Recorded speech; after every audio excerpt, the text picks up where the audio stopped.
Hey everyone, happy Friday. The Wayfair party is arguing that there in fact was a smear campaign on and off the set of It Ends With Us, except it wasn't against Blake Lively. We're going to get into the juicy details of all of this. Also, there's some hugging footage that we need to analyze, and boy, does lawyer Gottlieb really dissect all the hugging bits. And also, I want to dive into more of Justin Baldoni's deposition, how this is going to swing around, and what I believe Blake Lively's team could potentially try to use against him. We've got a lot to get to. Get your espresso martinis out. Let's get into it. Hey everyone, welcome back to Ashley BTV. I'm a journalist and Hollywood insider who takes you behind the headlines. Do me a favor, hit the subscribe button, give this video a thumbs up if you too cannot look away from the train wreck that is It Ends With Us. The juicy headlines just keep pouring out, do they not? After Justin Baldoni's motion for summary judgment just dropped yesterday. We went into that whole deep dive. If you want to watch that video next. I will link it below. But we've got more to dive into today, and I just want to start off with this hugging culture because, you just can't look away. You're like, what does this come to, right? Like, we are truly grasping for pennies at this point, or grasping for crumbs. So look at all these articles. People write, say, Justin Baldoni responds to claim that he fostered a culture of hugging on the set of It Ends With Us. So where does this come from? And let's go over some of this video footage to prove that people, what are we grasping for? We're grasping for straws. We're grasping for crumbs. We're grasping for Baldoni. So in the motion, they're also saying that the basis of so many of Blake's claims have nothing to do with, oh, this was based on her gender, which is a part of this whole lawsuit, right? So it says the basis of many of her claims have nothing to do with her sex. For instance, Lively contends that there was too much hugging on the set. She does not claim, let alone prove, that hugging was gender specific. The undisputed evidence, including video footage, shows both men and women being hugged. Perhaps there was a general overgenerosity of spirit among people on the set, but such facially sex-neutral incidents, even if they made subjectively uncomfortable, do not create an atmosphere, create an environment that a reasonable person would find hostile or abusive. And I totally agree. Do you like how, we loved canceling people in 2020 for being too mean on sets, and honestly there are way too many mean people in Hollywood, and especially big stars that abuse their power on these sets. But now we're trying to cancel people like Justin Baldoni because he's being too nice. It is wild. One of Blake's lawyers, Gottlieb, says, you hugged Miss Lively on multiple occasions on the set, right? He's like, yes, every day. Objection. No.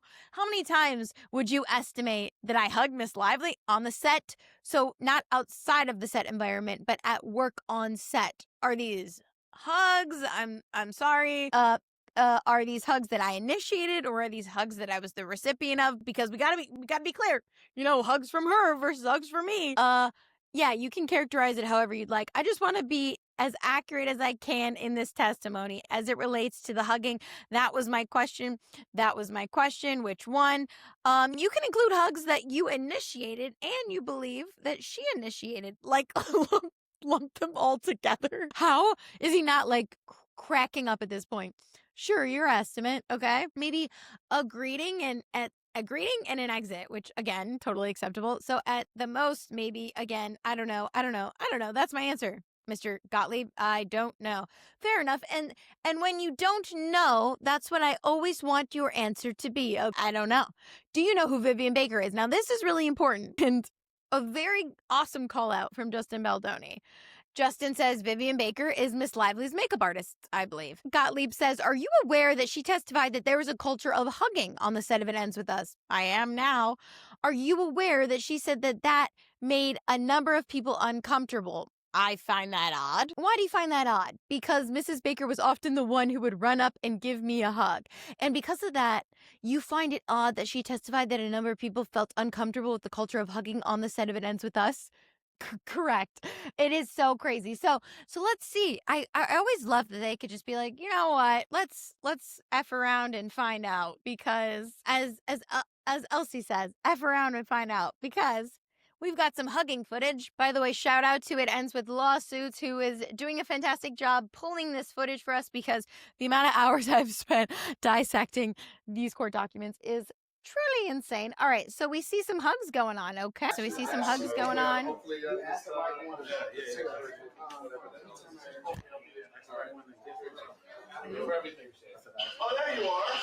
Oh. And little young Atlas initiates a hug with Justin Baldoni. They're probably saying, you did great. Good job. Amazing job. And then young Atlas touches him again. Oh, I think I did. It was in the front. It was a video. All right, and it looks like that was like a mutual. Okay, let's hug it out again. Okay, bye. All right. Okay, and you can tell he's just like worn out. Okay, now this is great footage because now we've got the young Isabel Ferreira. Oh! Not today. She says, not today, Satan. So you see that Isabel Ferreira goes in for the hug, and you see that Baldoni blocks it. Probably because he's like, no. And you see that Baldoni karate chops his way out of that. Probably because he's like just so terrified. He's like, you play the young lively. I'm not kidding. You don't get any hugs from me, Missy. You are guilty by association. All right, so was there a culture of hugging? I mean, from what we can see, we weren't on the set, but looks very normal. Like even at my work, we hug. I'm Italian, so I hug literally every person on the planet. But hugging is such a normal part of our American, Western civilization culture. Like, we're not the French, okay? We're not introducing each other, being like, we're not like, hey, it's not COVID. We're not like, pound it. No. If you want, you go in for the hug. If not, you don't. And again, we're seeing people initiate hugs with Justin Baldoni. So the hug situation is quite silly, if you ask me. So Vivian Baker, please come to the stand. Okay, now what's interesting is that I find really heartbreaking is that they talk about what they believe truly was a smear campaign, but they're saying it's not against Blake Lively. It was enacted and initiated against Justin Baldoni. So let's break down more of these documents. So they talk about right off the bat that during the initial stages of filming, she voiced objections to certain on-set behavior that she didn't like. That behavior that was no more than miscommunications and awkward comments fall way below any threshold for any claim of SH or other legal doing, especially in the context of collaborating to make a sensual and provocative sexually charged film. So much so that they almost were like, even you saw yesterday, Sony was like, can we ramp this up? Like, we want this to be super, super sexy. I mean, you're working with Justin Baldoni and Blake Lively. Like, they're two very attractive people. Blake less so, because I think the more we see a terrible personality and terrible person, you'll lose some of your shine, okay? Justin Baldoni, he is looking so squeaky clean. They say multiple times Blake Lively was very aware that this was a very sexually charged film, but they say regardless, Lively's concerns were heard and fully accommodated. It is undisputed that whatever she claimed to have experienced ceased. Filming continued during all these stages, but then they say they didn't hear a peep, right? They say months went by, and then it was during the editing and post-production process, she all of a sudden started being like, nope, not working out. So she had no problems on the set for all those months after they returned to set. And all of a sudden, when it comes to nothing to do with the set, but it comes to post-production, and this is when, honestly, there is a lot of like friction usually between producers and between directors, because it's like, I want this cut. Well, the studio wants this cut, and who's testing what? I literally just witnessed this with some of my friends in a movie this last fall. So I understand that there's always going to be friction, right? But they say, as the film went on, Lively asserted control of the film and took aggressive steps to minimize Justin Baldoni's role. Even though Baldoni had conceived, directed, and co-starred in the film, it had been produced by his company. Lively took all the credit. She wrote to the Producers Guild. We all know this. Now, this is a point I think they really nail in the coffin, and that is that she was aided by two of the largest litigation firms. So now she is seeking to create causes of action where none exist. And then they're saying as the premiere increased, Lively became increasingly hostile. She excluded him from all the marketing, the materials, the press, the promotions for the film. She snubbed him on social media and urged Sony to eliminate his film buy credit and even tried to exclude him from the premiere. All of this, by the way, people in Hollywood think is like sanity. This is enough for me to never ever support her ever again. This is insane. Obviously, he sought the advice of professionals, and then they say she's represented by two of the largest litigations firms, and now she's trying to seek to create causes of action where none exist, okay? She cannot show the behavior she disliked was caused by her sex or gender, which is very important. It says this is a prerequisite for her SH claims. She alleges his resort to public relations was retaliation for a complaint she had raised, but this ignores this huge gap, this huge time that happened in between intervening events. So they argue that obviously it's not illegal for Baldoni to promote positive content about himself or truthful narratives about events. Now, they are arguing that Blake Lively conducted a smear campaign against him. And if you really look at this, I believe she did because of all of the leverage she had with the cast. The two biggest things that you could argue on his side that she smeared him with was getting the entire cast to unfollow him in a coordinated effort. They say that all kind of happened at the exact same time, which she orchestrated, and her banning him from promoting his own film. And I'm going to argue even taking his film buy away from him. Let's also not forget that he never got to see the film ahead of time. Like, I'm almost positive he didn't get to see the film until the premiere. He was seeing it for the first time with all of them. Like, that is sanity. It says, apparently not content to have wrestled directorial or editorial control from Baldoni, Lively set out to destroy his reputation and alienate him from his own film. Lively and her famous husband unfollowed him on social media and encouraged the press and fans to suspect a feud. And you all know, we saw when Travis Kelce unfollowed Ryan Reynolds, that created a huge buzz and a huge there must be a feud going on. When the entire cast unfollows Justin Baldoni, he remains followed to them. Of course it's going to cause a feud, especially when they're not promoting things. And Justin Baldoni also talks about how he was told that there was an uproar between Blake Lively and The Rock in previous, examples where Ryan Reynolds was really upset about things, and everyone knows that Blake Lively, no one really likes her, and that this has happened before where she also didn't promote other films with other stars because there was some sort of kerfuffle. So Justin Baldoni went into this being like, okay, I guess that's just who she is. If this has happened to other people, unsurprisingly, he says the press took notice, but Lively wanted more. Ultimately, Baldoni was allowed to attend so long as he left the carpet before Lively arrived, waited in a basement while she and her famous friends were photographed, and then watched the film in a separate theater.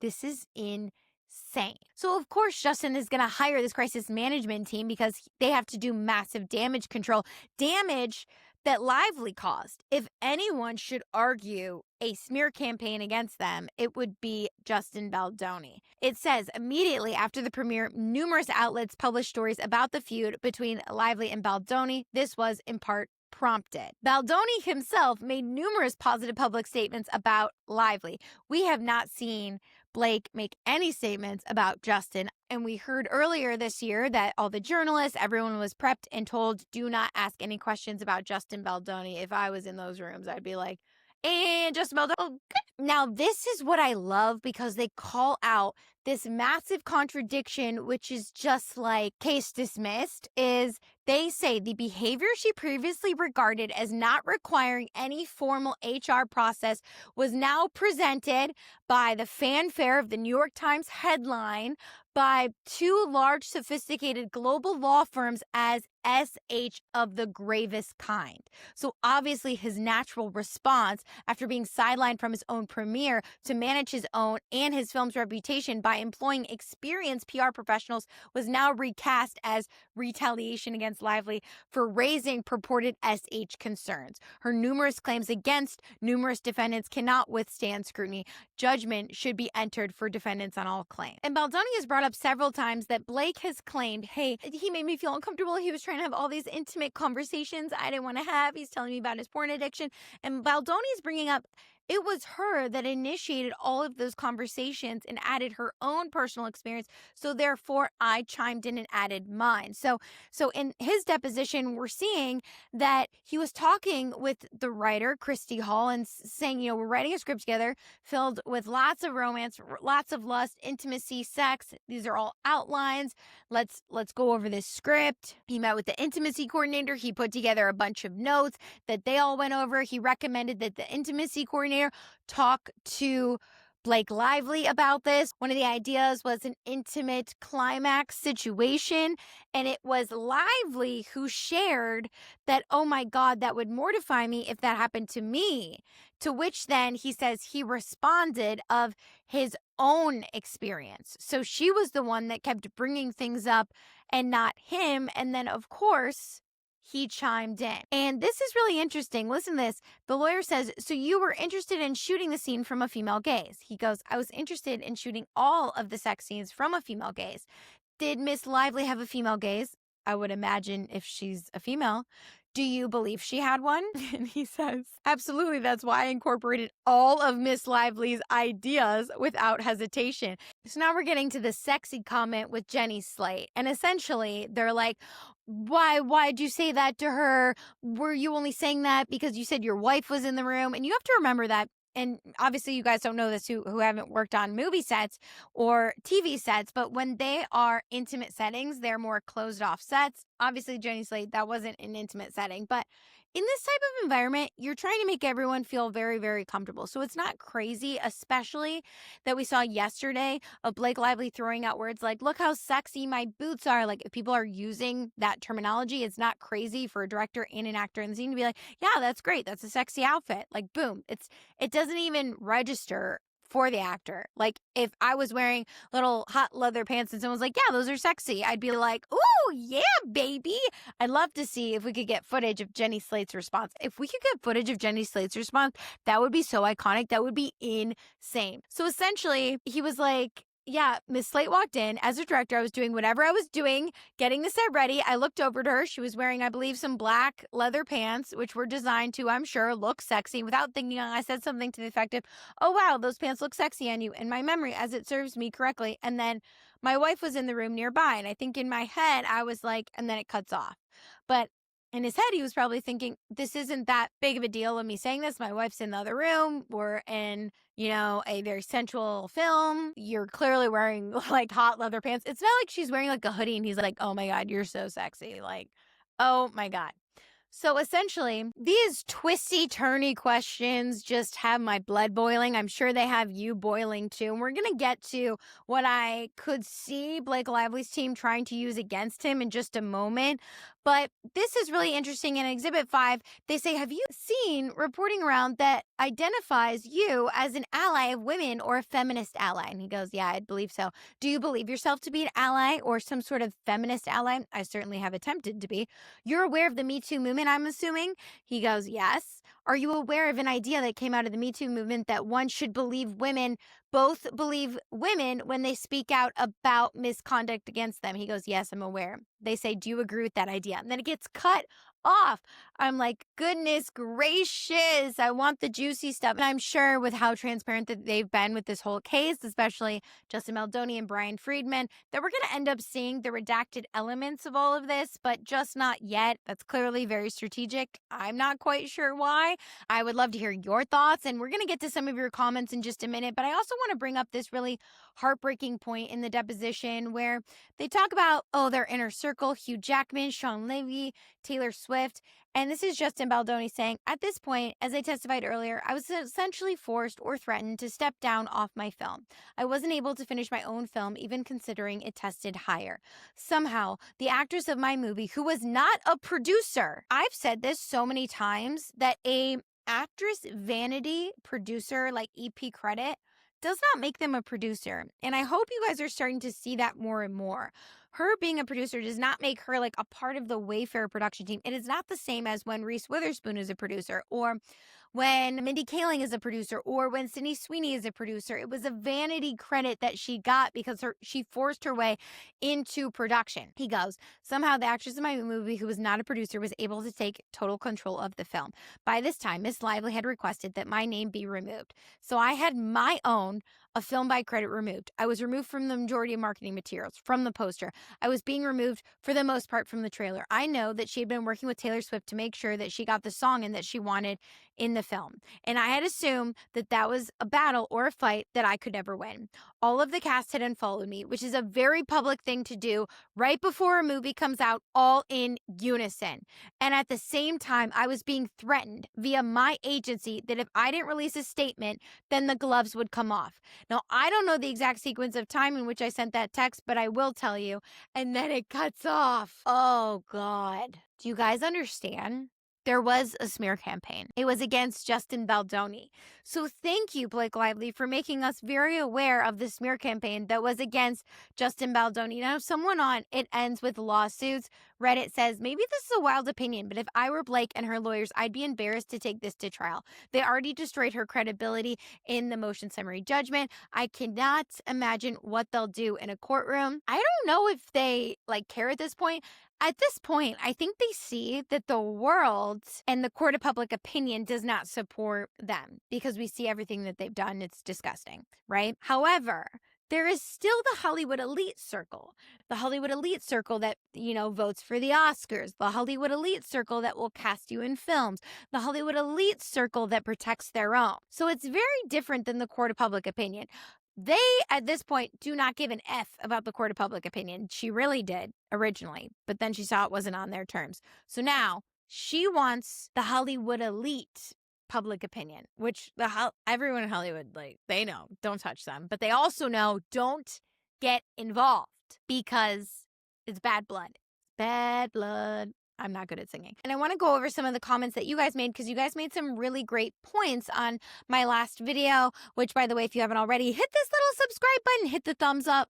I can't do it on my own video, but go ahead and do that for me. Okay, first, Greg makes a funny point. He goes, I'm here just to do a welfare check on Ryan. After that kiss Blake lunged in for, Ryan, you good, bro? Blink twice if you need support. Streaming Live says, so she's in control and the victim? Make it make sense, right? And Jan says, wow, that text Justin sent to his friends shows that it was him that was abused, and now we see the court system being abused in a similar way. It's all very disturbing, and Justin is the one who has major damages from having to work with these people. I hope and pray Justin gets the justice he deserves, and everyone hears the truth of what really happened. Yeah, you know what? Especially after reading his own words and hearing, I was taking off my own poster. I was the producer. I was the one that found this material. It is so hard in Hollywood to find your own IP, which was him getting the rights to Colleen's book. They call that intellectual property IP.